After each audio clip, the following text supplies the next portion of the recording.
liseliler. Yaşasın devrimci liseliler.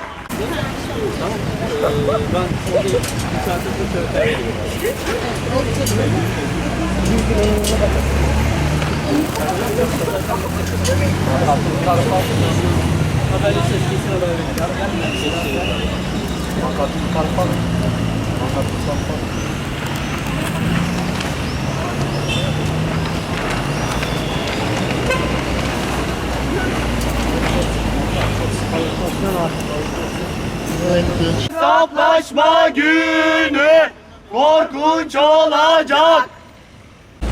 Öyle bir alalım. Zincirler, aynen. Biraz daha böyle aşağı kaldırırsanız, aşağı. Direnişten zafere, direne, direne, direne.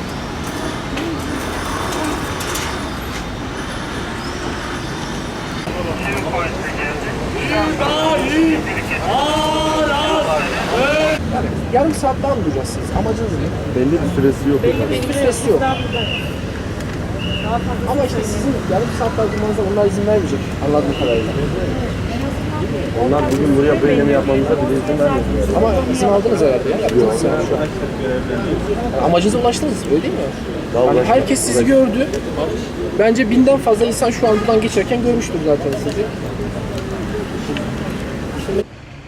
Makul bir süreyi tamamen aştık. Biz emniyet kuvvetleri olarak bu gençler için sonuna kadar burada yapmış oldukları davranışı illegal boyuta dönüşmemesi için gereken her şeyi yaptık.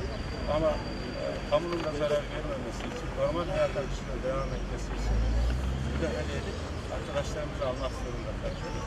Bunu siz de gördünüz. Basında illegal boyuta tamamen illegal boyuta. Yavaş yavaş.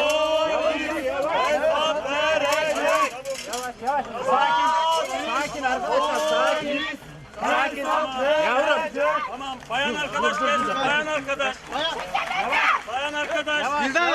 Yavaş arkadaşlar. Gelin bayan arkadaşlar. Yavaş. Sonra keseriz. Yavaş.